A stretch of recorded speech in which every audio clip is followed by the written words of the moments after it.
Buffalo. It is Thursday, August 25th, 2022. Here with your live show. We're live 7 days a week, 365 days a year. No excuses, just free picks every day. Chris, how you doing? I'm doing well. I had a little bit of a bumpy finish to last night's action. That top of the ninth, and that Diamondbacks Royals game came back to haunt me. But you know what? Still hit our $15 play, so I'm happy. A lot of people made some money yesterday. I had the Diamondbacks in that one, and I knew I was kind of in trouble because, I didn't love the game. It wasn't my top play or anything, but I knew Singer had been playing really well, and the Diamondbacks. Once I saw they couldn't get to him, I figured they were probably in trouble, and they were late. Witt with the 3-run home run was really the difference, and then the under players get abused with the 2 runs in the top of the ninth.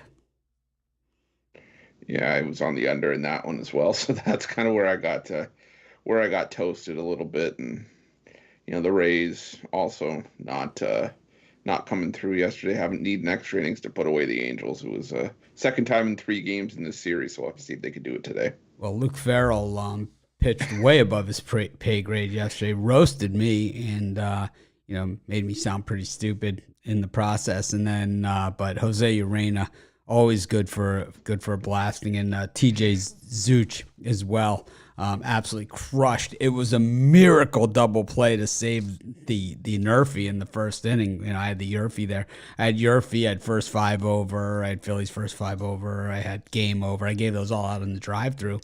And, here they are, bases loaded with 1 out. And I figure, here's my Yerfy. And they turn a miracle double play, shoestring play. And, then, the second inning happened and the third inning. And, well, it's the end of the Zooch train, and it's the gift that keeps on giving. He just really absolutely got hammered in that one. Jose Urena just couldn't get out of the second inning. When Marcus Semien bats 3 times in the first 2 innings, you're probably in trouble if you're on the other side of it. I mean, that was the Jose Urena that paid a lot of bills when he was pitching in Miami. Yeah, so. It was good to see him. And my play of the day was my play of the day was the Texas Rangers. So it's nice when you get those. My $15 big play, when you get those like that, it's always a relief. But today is, officially 2 weeks from the start of the NFL season. Tomorrow night, Chris and I will be making our Week 0 college football videos as we get ready for college football season. I'm looking at Week 1 ahead, and Chris and I try not to do. I try on college football. We don't do all the games like we do on some of the like on the pro sports. And I'll tell you what, narrowing it down to maybe 20 or so is I'm having difficulty with it. So we might have to just start early and catalog some of these smaller games and some of the other games. It's just I'm finding the tough spots like on the schedule to to narrow it down. I mean, I throw out anything that's an FCS game. Right, we just throw it out as far as doing videos, but when it comes to the FBS games, there's still a ton of those. Let's see if I can find where I was working on my worksheet here. Here it is. So this is what I'm down to, Chris, on these games for videos, and if our audience wants to see one of these, or what that we agree should be cut from the list, then speak now or forever hold your peace. Arizona, San Diego State, Kent State, Washington, Texas State, Nevada. I thought about clipping that one. Arkansas, Cincinnati, Utah, Florida, Louisiana, Monroe, Texas. I gotta leave that one. We have to leave that. You've already put your name next to that one. Well, it's tradition. It's tradition. It's a traditional game. They play every year. Yeah. Then you got UTEP and Oklahoma. They play every year.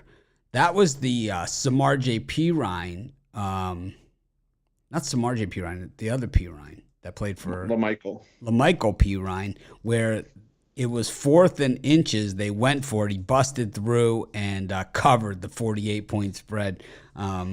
on that play when it looked like they were just going to take a knee and run out the clock, or if they get the first down there, they take the knee 3 times. He busts through the line and to go up by 48, cover the spread. Then you've got the ass slapping parade on the sidelines. Of course, a home game for Oklahoma. Then you've got so Memphis, Mississippi State. You do that one every year. BYU, USF. 2 initial games. Short title on that one. Louisville, Syracuse. It's an ACC game, so we'll be doing that. Western Kentucky, Hawaii. Alabama, Utah State. Army, Coastal Carolina. That's a possible, could cut it. NC State, East Carolina. Then you got Oregon State, Boise State. Bowling Green, UCLA. Buffalo, Maryland. Colorado State, Michigan. Now here's another one. Florida Atlantic, Ohio. On a regular week, I might cut that one if we have, a bunch of other conference games. I usually will cut the MAC, and we do the same in basketball. But I don't know. I'm there anyway. It's just one video, right? And then you've got Georgia State, South Carolina, Houston, UTSA, Liberty, Southern Miss. Now there's another one that could possibly be cut, but why? Miami, Ohio, Kentucky. North Carolina, App State, Notre Dame, Ohio State, Oregon, Georgia, Rice, USC, Rutgers, Boston College, SMU, North Texas. There's one that you could possibly cut, but do you really want it? Troy, Ole Miss, and Tulsa, Wyoming, which you could also cut. So I see maybe 5 cuts out of 31 games that we could possibly do. And at that point, it's just another 2 videos for each of us. Yeah. We've already committed to this. I'm already there. It's like I'm already there. It's not like college basketball where we're going from 110 down to 30. It's like I'm already there. It's like I know a lot of these teams we probably won't cover, later on in the season. We it's just a matter of it's just a numbers game. It's like you don't want to have too many videos, but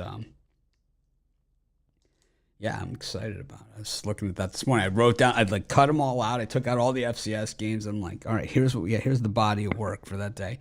I'm like, well, where can we cut? It's like I just didn't see it. And I will say to everybody, if you're upset if we cut that FAU Ohio game, don't be, because we'll get enough action in the middle of the week this season that we'll talk about the Bobcats. It's not a big deal. Yeah, it's like the whole thing is that, we don't generally release our videos really early like some of the other channels do. I think the other channels do it to try and get the jump on us. It never works, but they always do that. They always do it to get the jump on us, and it's like, whatever. But anyways, we got tons of games going on today. I've kind of gone a little bit longer on the preview than I normally like to. And, of course, we're going to continue on with the format that we've been doing all week long, and we're going to go right into it. So we're going to start with the NFL, though. We've got 2 NFL games going on tonight. Of course, it's preseason, so tread lightly. It's also the last game of preseason. We got the Chiefs and the Packers. This one's at Arrowhead. The Chiefs opened as a 1-point favorite. They're now 1.5-point dogs. We saw the Packers get it done at home last week. What do you think here, Chris? Yeah, I was going back and forth and just trying to find out, who's going to be playing in this game, or at least how much you're going to see of certain guys. And, I think even if you see Patrick Mahomes for a series, and that's being generous for the Kansas City Chiefs, I personally still think the Packers are the play here. I think, the Packers pretty much have their top line set in stone. Obviously, it's going to be Aaron Rodgers at starting quarterback. And this is where you could get a lot of seasoning in for Jordan Love. He hasn't been great in the preseason. He's only completing about 50% of his passes. But getting him this early experience, I think, is going to be key if and when Aaron Rodgers does step to the side and leaves the reins to Jordan Love. You're going to need, experience like this. And I think that, Love can pick apart the Chiefs' second and third stringers. And bottom line is, for me, I think I don't want to leave, my money in the hands of Shane Bichelle or Dustin Crum, who's battling for that third string spot. I don't trust Chad Henne either. So I think Green Bay probably the play for me in this one. After my Luke Farrell blew up in my face yesterday, I could hardly get into my whole Chad Henne bit, but actually I can. He absolutely stinks. He could be one of the worst quarterbacks, and he was the undoing of Bill Parcells in Miami. Bill Parcells, the way he drafted quarterbacks, they always had to be a 4-year starter in college. Chad Henne was a 4-year starter at Michigan, but boy, in the NFL, he is absolutely hideous. The king of throwing the ball away when your wide receiver is wide open, streaking down the sideline with less than 2 minutes left to go in the game, and fourth down. It doesn't really work for you, and it's kind of like that in dodgeball. It looks like when he says it looks like Average Joe's is going to have to forfeit the game, and he goes, and Justin Bateman says, we'll have to see how that strategy pans out for him, Cotton. It's it's kind of just like that, right? It's like, Chad Henne he's not a viable NFL quarterback at any level, backup, starter, or on the bench. He's, I just don't like the whole stench of this thing. I'm going to go with the Packers here at Arrowhead. So many great lines from Dodgeball. Duck, dive, dodge. If you can dodge a wrench, you can dodge a ball.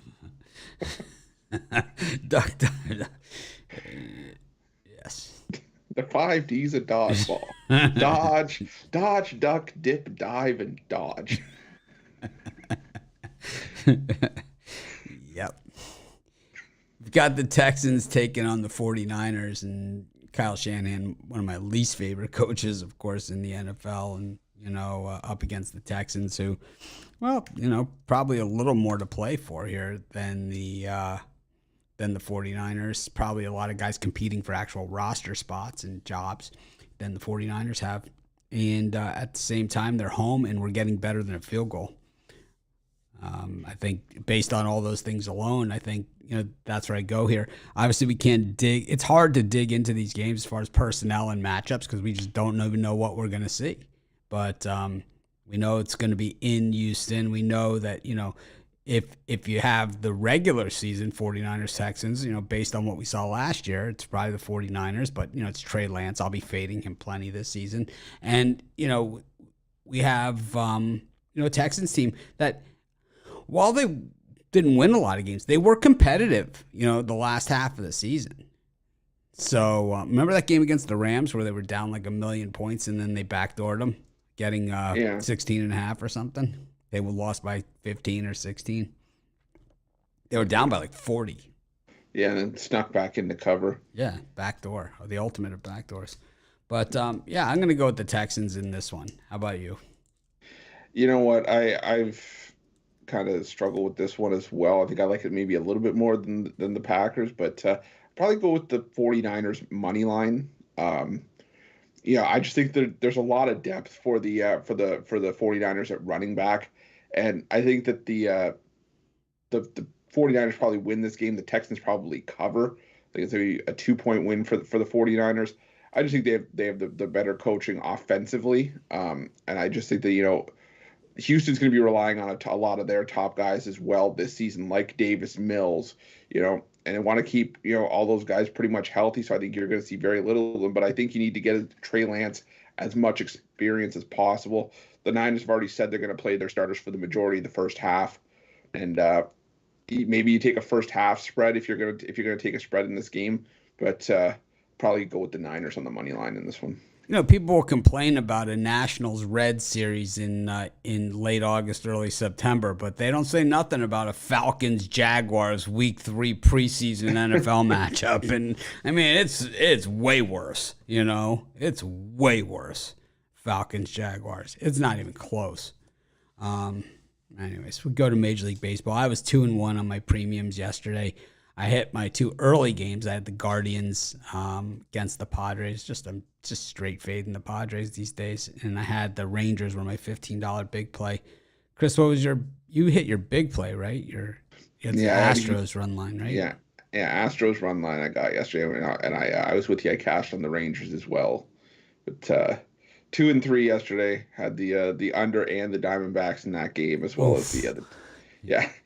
As well as the Tampa Bay Rays on the run line. So, well, I think our show slogan for something like that is when you lose the under like that, and also you lose the game.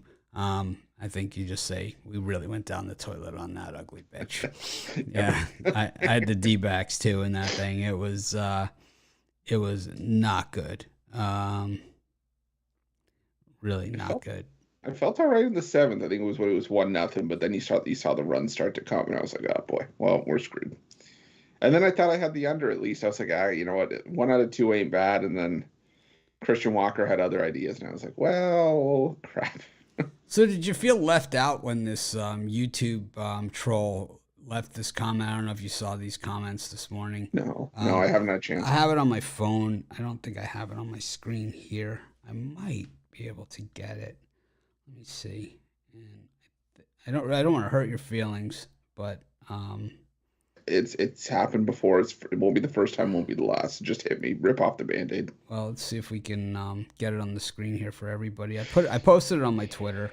I just think that, here we go. So let's see if I can get it on the screen here. And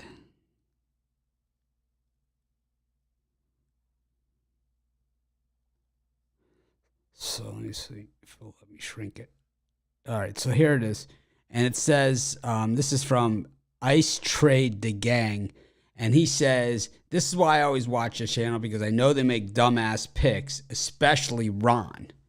But then he also, at the same time, 5 minutes earlier, had said, this is why I like to watch this channel, because I know they make dumbass picks, especially Mitch. So, I mean, he can't spell picks. We understand that. But do you feel excluded here, Chris, that you don't get to make the dumbass picks, or he doesn't watch for you? A little bit, because it seems like it only took about 5 seconds to copy and paste that statement, and it takes only a couple seconds to type out the letter CHRIS and then click post. So I'm a little bit offended. He couldn't make the effort to click on one of my videos and. Yeah, the thing I crossed out there is I took this screenshot like this. I sent it to Romanelli and I said, "Which one of us is it?" And he said, "I think it's you." He said, "I think it's you." Well, if I had seen that at first, I'd be like, "Wait a minute, your pictures aren't that bad." You know. Oh no, he watches it because I know they make dumbass picks, especially me and Ron. Yeah, so you've been excluded, Chris, from this group. It's something I will work back from. I might have some trouble focusing today and getting some work done. I might lose some sleep over it, but I'll be fine. Yeah, I think the most credible sources are usually people that can't spell a simple word like picks. I think that, to me, those are the ones that really I lose sleep over. Or post the messages that look like the ransom message that's made out of the magazine letters. With like a bunch of random thrown in uppercase letters, the punctuation's all off, the lettering's wrong. That's why I always like to watch this channel, because I know they make dumbass picks. Especially you, Mitch. I love that one. I just love it. Tickled. All right. Let's go to our game here. We've got the Rays and the Angels. It's Drew Rasmussen with a 110 Eastern time start against Patrick Sandoval. Rasmussen and the Rays in that minus 175 range, and the Angels take back, depending on what book you're using. I always just say it's $10, so it's 165, 175. But I mean, these things have generally been. I mean, you're finding 30-cent differentials in lines these days, so you got to shop. What do you think about this gem, Chris? Yeah, I think this is a great spot to look at maybe an under in this one, but I also really like the Nerfy in this one. The Angels haven't seen Drew Rasmussen very much, and kind of like, the Diamondbacks and Royals pick I gave it on the drive-through yesterday. I think the anonymity for Rasmussen against the Angels is going to play well for him in his favor. Plus, you look at guys that are just in a really bad slump right now.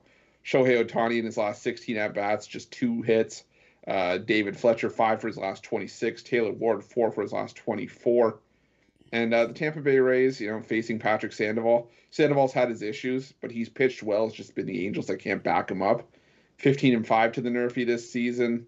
And, the first time through the order, especially against leadoff hitters, Sandoval holding him to just a 196 batting average. I got to go with the Nerfy in that one. I think it's my strongest play.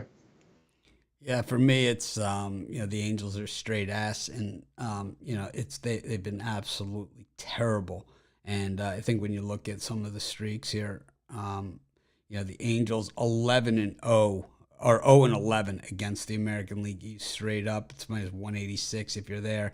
The Nerfy against the AL East, 9 in a row for the Angels. So really putting together some really nice trends here. If you're an Angel hater, and I am.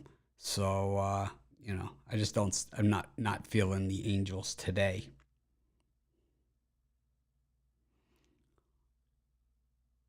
Especially Ron. Especially you, Ron. Especially you, Mitch. Ouch. Anyways. I think he was trying to get personal there, to be honest with you. Do you think calling us out by our first name like that is nothing personal, Mitch? No. It would have went personal if they went full name.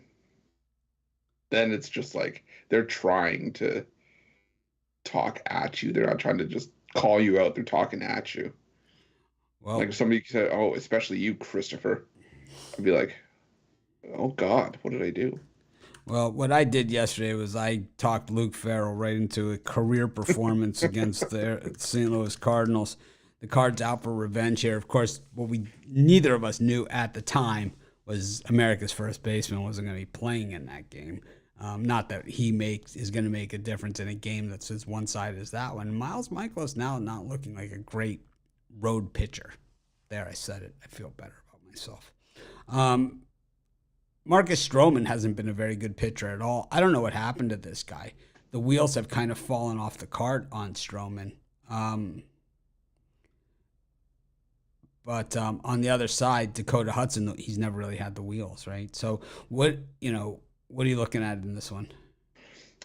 I think today's the day where I'm going to look for a lot of, we saw him yesterday, but I'm going to look for a lot of runs. I'm going to look for a lot of home runs to be hit in this game. The wind blowing out to left field at Wrigley. And Marcus Stroman, he has pitched a little bit better at home, but he still has an ERA up over 6 at home this season. And in 2 starts against the Cardinals this season, Stroman's allowed 12 runs on 15 hits, 5 home runs against the Cardinals in 10 2/3 innings. That includes 3 homers and 9 runs allowed in 4 innings at Wrigley this season. And Dakota Hudson this season has struggled more so on the road, just coming off the start where he allowed 4 runs on 5 hits at Arizona. I think this is going to be a high-scoring game, but I also look for a few home runs to be hit. So maybe take the catalog on the Cardinals in this one, but it can be over as well. I think the Cardinals, they're not going to get pushed around by the Cubs on a daily basis, and Marcus Stroman hasn't done anything to make me believe anything different. I think you go with the catalog as well on the Cardinals. It's the first 5, the team total over the full Monty. Just really the full thing there. No reason not to. We go to our next game on the board, and this one's going to be the Seattle Mariners against the Cleveland Guardians.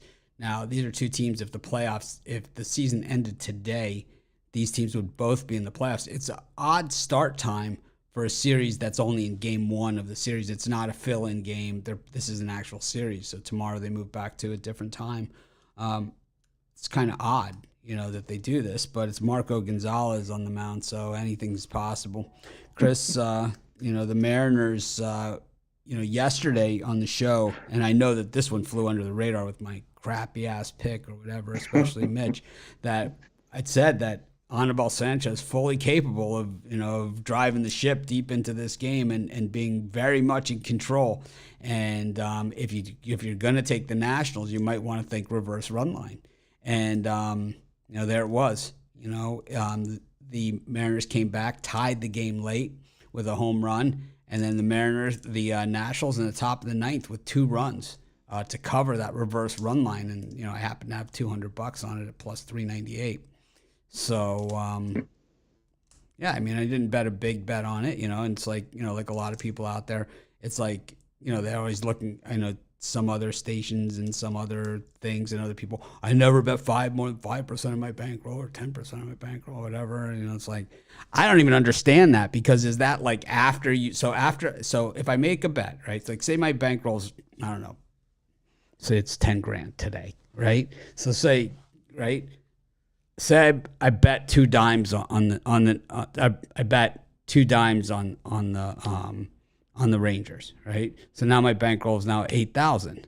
So when I'm looking at 5%, am I looking at 5% of the 8,000 or of the 10,000 to start with? Because my actual bankroll really is only 8,000 right now. Or if I hit that game, that Rangers game, and am I now looking at, you know, at 5% of 13K? So the games later in the day, you're looking at a resized bankroll. At what point are you resizing this bankroll? That's why I always bet just 200 or 300 or 3,000 or whatever, you know. It's like whatever the hell I feel like it on a game. And I say, this is my gambling money, right? This is my betting money, which, you know, I do for a living. So this is basically my money, right? It's there's the money and then there's the other money, and it's all commingled, isn't it? I don't know. How does that work, Chris? Do you know? Any idea? No. If anyone out there know, I mean, help me. Just help me out here. Yeah. Your guess is as good as mine. I have no idea. Anyways, the Guardians made quick work of the Padres, and the Mariners, they really fell apart. You know, in a game that I'm going to guess a lot of the squares, well, not squares, but I guess a lot of the public bettors, the guys that only bet the favorites, they got absolutely stomped on that game, that Mariners game. They must have gotten just crushed. Yeah, I think so as well. And I'm looking at this one. I'm going to take the Cleveland Guardians here. I do like the Seattle Mariners. They're going to be providing value. They're not. Thing is, the Mariners aren't going to win every game, and they were red hot. Now they're just going through one of those little slumps that every team seems to go through. And the thing for me is that we've seen Tristan McKenzie. He's a lot better than a lot of his metrics would suggest, and especially on the ERA department, but throws a lot of off-speed stuff as well, and that's what the Mariners really struggle to hit. I think you're going to see a healthy diet of curveballs and sliders from McKenzie today. I just expect him to throw another gem. He's been the far better pitcher over his last 7 starts. Marco Gonzalez in ERA up over 6. And I think the Cleveland Guardians get one on the road here to start the series. So give me the Guardians in this one at minus 112. Yeah, the thing is, I've been riding the Guardians. They're great closers. The last 2 months of the season, every single year, they seem to be the team to bet. And I rode them all the way through San Diego, and not ready to get off the horse yet. I'm with you on the Guardians. We move on to our next game. Of course, tomorrow is Logan Gilbert versus Shane Bieber. Preview for Friday's show. Oh, little teaser, a little cliffhanger. It's like the cliffhanger. It's like when Bitler's like, I'll be covering that Angels-Rays game on the drive-through today. It's like, no, I've ruined my whole day. I'm not going to be able to take a nap.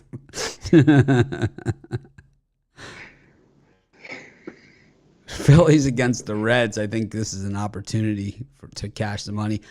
This is where that comment came.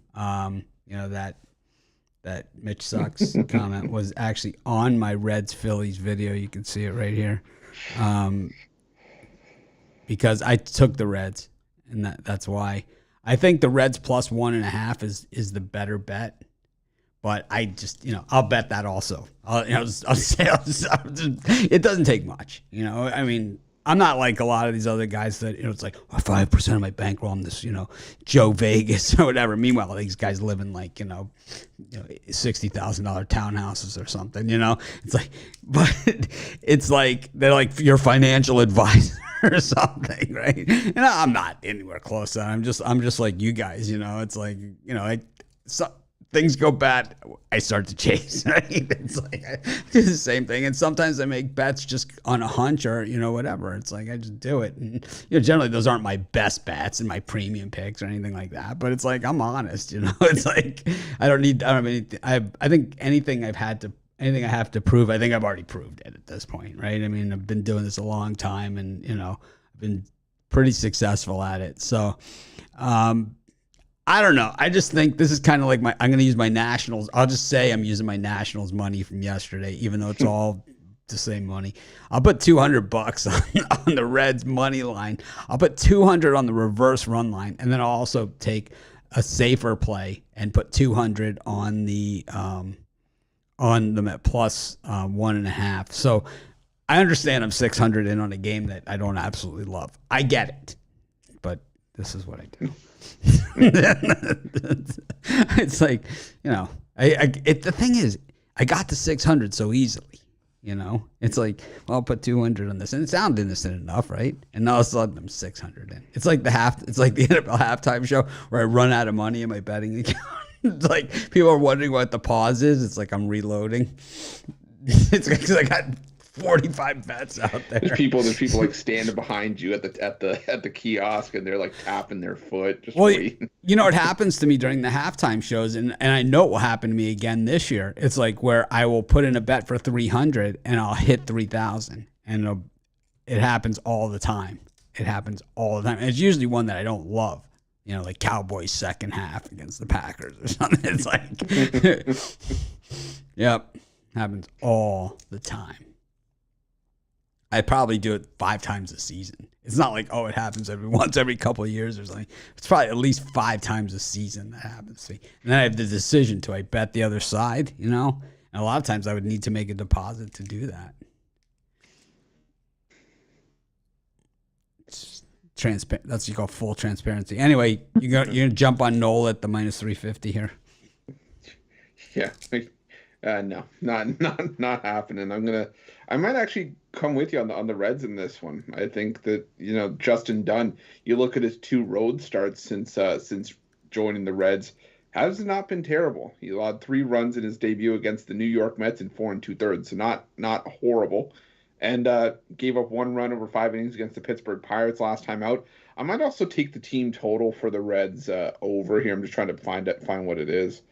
I think it was over 2.5 at minus 120. I think is a solid bet. You look at Aaron Nola, 2 of his last 3 starts at home, he's allowed 5 runs, and I think the Reds are fully capable of at least scoring 2 or 3 here. If they don't get to Nola for the 2 or 3, I think they'll be able to get to the Phillies bullpen. I could see 6 or 7 innings from Nola, and a couple innings from that bullpen. I could see the Reds getting over that team total. So I'll take the Reds team total over, and I'll also lean towards the Reds plus 1.5. I mean, hear me out on this one, right? It's like, okay. So this is where all the good ones start. So yesterday,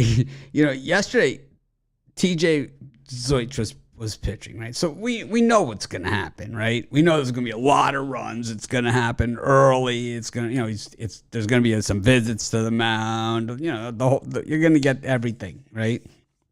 It's going to take forever. The game's going to go like 10 hours. But the thing is that the Reds were down big, but then they kind of came back, right? And they kind of scored some runs, and they kind of showed some signs of life. And I think sometimes when teams close the night with some kind of momentum, it carries to the next day. I think sometimes you see it, that little bit of confidence. Kind of like the Royals against the Diamondbacks. They scored a couple runs late the other night. They carried it over. Anyways, I got 600 on the Reds in assorted bets. I don't know what it's. I'll tell you what. It's not even 2% on my bankroll. It's not even 1%, but it's $600. That's what it is. How do they calculate that percent? Did anyone say? Anyone know? Like when they say it's 5% of your bankroll, like is it 5% before the other crappy pick they sold you lost? Is it like 5% after the crappy pick they sold you lost, including the price of the pick, or is that separate than the bankroll money, the purchase? I don't know. It's messed up, man. It's messed up. Dude, that's messed up. Anyways, what are you selling today? Well, for me today, I got my $15 pickoff play. Like I said earlier, we've hit back-to-back pickoff plays. Also gonna have a 3-pack up as part of my Thursday throwdown MLB 3-pack. Have some afternoon action thrown in there as well. But right now, just those two, or the long-term pass. Hop on something long-term. You're going to get an NFL preseason, going to have some plays for tomorrow. And right now, even a 3-day will get you into college football action. We'll have week 0 up there as well. So definitely hop on something long-term and still use that promo code OG15. We're in the last week of being able to use it to get 15% off. So take advantage of that while you can. Yeah, I don't know what the September promotion will be, to be honest with you, but I'm not going to make it like SEP 15 or something ever again. It's going to be, the code's going to be something like, win, win 15, something easy, I have my $15 big play. I have 2 other plays in there as premium picks. I might add another because I really like the Texans. But outside of that, I don't know what I'm doing for week 0 either. I still am looking at the games. I'm struggling. I picked, you could ask Chris, I put my name on the schedule next to my games like a week ago so I could start studying, and I haven't done it. So I've been doing? Fishing. It's just really when I got into fishing was the All-Star break. I started fishing again. I hadn't fished in a really long time. And now it's like I just love it again. Just fishing all the time. I just love it. It's like every time I catch a fish, you want to talk about my bankroll. It's like that fishing gear. It's like every fish ends up costing, it's like you could have gone out for 15 lobster dinners for every fish you catch.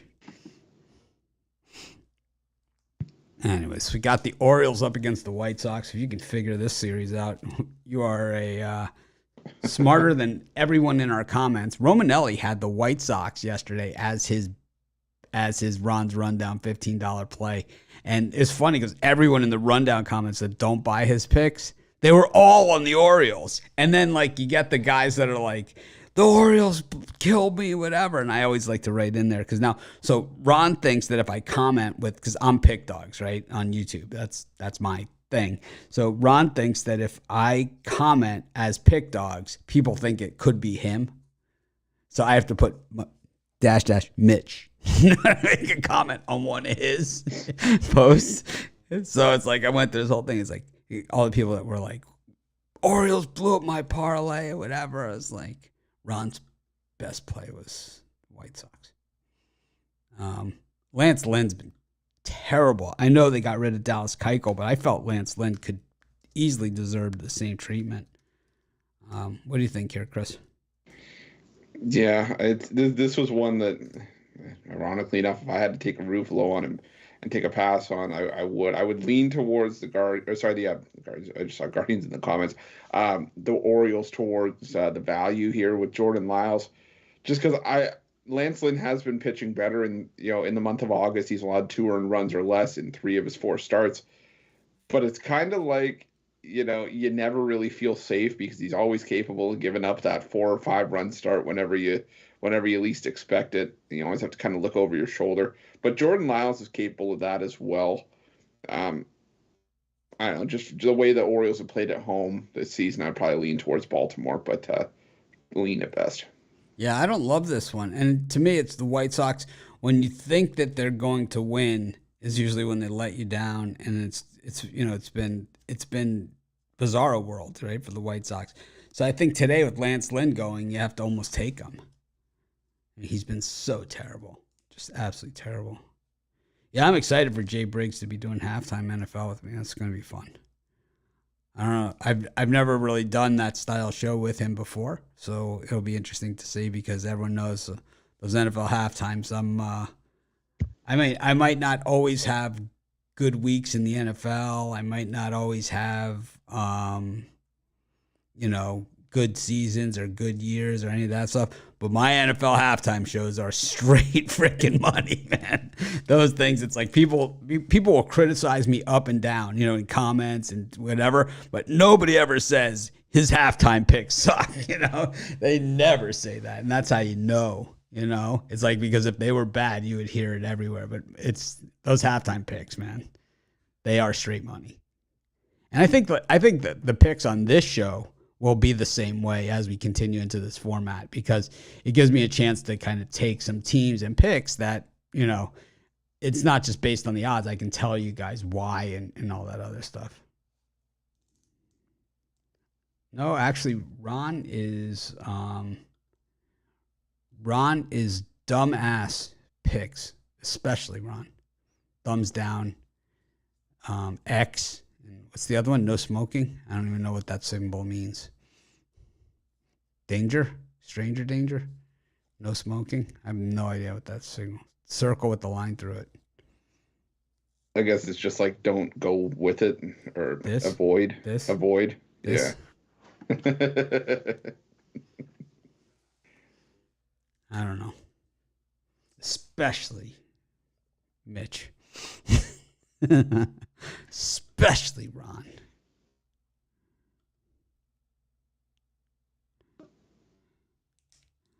Oh, man. All right, we go to the next one. Got the Mets taking on the Rockies. This is a crap game. Jacob deGrom is minus 450. Chris? With your money? No, maybe. What percent do you put on the minus 450? Can I go negative percent? Like they have to give me money to take the minus 450 because that's ridiculous. Yeah, Jacob deGrom the better pitcher here by a mile, but I don't know. I've gone back and forth on this one too. I think I'm going to go with the over. I think over 7 just too low for a game with Ryan Feltner on the mound. He has pitched slightly better as of late, but I should say as of late, meaning one start because he still has a 6.48 ERA across his last 6. And more often than not, this guy's given up 5 runs in the start. Now, I would say he plays at Coors. That explains it.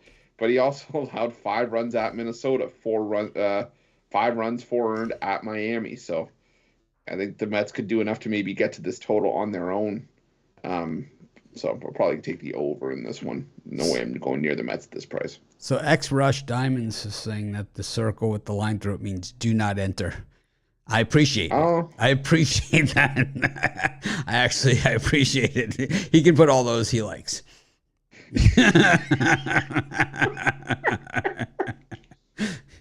Sure, Ron appreciates it too. I'll speak for him. I'll put words in his mouth. We appreciate it. Thank you. I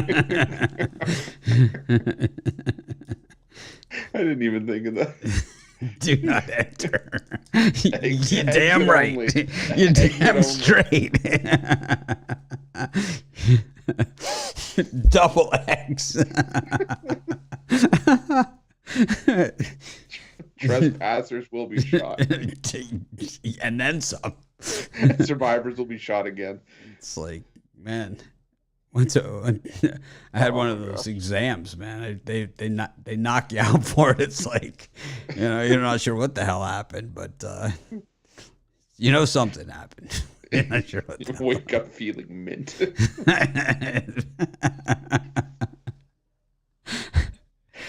Anyways, Jacob deGrom at minus 450 is just a little bit too rich for my blood because we've seen him lose games throughout his career with a bad bullpen, Feltner, and because everyone's going to look hittable after you face deGrom for 5 or 6 or 7 innings. Every other pitcher in the world is going to be hittable. After that, it kind of is a primer, right? So I think what we do is we go to the betting tools and we look at the player props here. So I will go to the players. I'll go to MLB. We'll look at the player props for the Mets and the Rockies in this one. And I think when we look at Jacob deGrom, and look at some of his numbers here. Let's see. So Jacob deGrom for strikeouts is, wow. He's not really there. Because he doesn't have the body of work this season. So they show up. Oh, well, never mind. We'll go to Faulkner then instead, and we'll go with some home run props. I think Pete Alonso gets back out of his slump here at home against the Rockies and hits a home run. I think Francisco Lindor, I like the total over. Oh, you know what? I think he's off today. Was he off yesterday? He's off today. He's off. They were off yesterday, the Mets, right? They didn't play. So I like Lindor total bases over. Let's see what the prop is on that. Total hits is to get a hit is minus 230. Yeah, it's a little too rich for my blood. All right. What we'll do is we'll just I'll gloss over the subject. Is what I'll do. Are there two that you can maybe parlay together, get the price down? Like Lindor to get a hit, and Pete Alonso over 1.5 bases or something like that. I like the do not enter on that one. Do not enter. Thank you. I appreciate that very much. I'm gonna wear a shirt. I'm gonna get a shirt with that on it. Get it in Spanish too, so that everybody understands. No entrada. Yes, we can do it. The French no entree. Have you ever seen like the sign, like it has cheers in, like, 25 different languages, skull, salute, cheers, right? Like that. Do the same thing. Do not enter in like 25 different languages. Do not enter. Yeah. That's odd. It's just an odd thing to say to somebody. Red Sox versus the Blue Jays. I love the over yesterday. It was way under. It took extra innings. It still was way under. I think that was the game that most people lost a lot of money on, because I think a lot of people had the over, and I think a lot of people had the Blue Jays run line. So it was like just a disaster, or Red Sox money line. And so I think it was like the books probably made a fortune on that game yesterday. But today it's Cutter Crawford plus 140 against Gausman. It's minus 160 on the road. We're seeing bad Blue Jay pitchers, big favorites at Fenway Park in this series. What do you think, Chris? Yeah, I think the reason that you're seeing that with Gausman is that he's pitched really well on the road since the beginning of August. 3 road starts. He's had 21 shutout innings, and the Jays 4-0 in his road starts since the All-Star break on the road. But I like the under in this one. I think it's sort of similar to what we saw yesterday. Maybe not 3-2, but I could see it being a 4-3 kind of game, 4-2, something like that. I like what Cutter Crawford's brought to the table. He's been better more often than not. He has struggled in a couple of his recent starts, but those starts have come on the road at home. Only gave up 2 runs over 6 innings of work last time, and only gave up 3 runs in 6 innings his last start against the Blue Jays. So I'll go with the under 9 in this one. Do you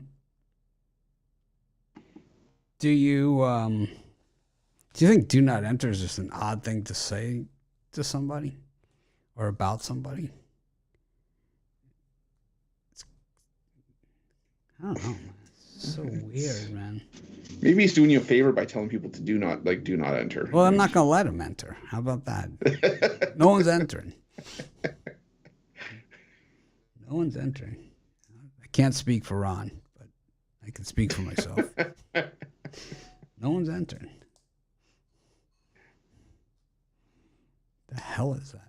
I like the over in the Red Sox Blue Jays. I'm going back to the well in this thing.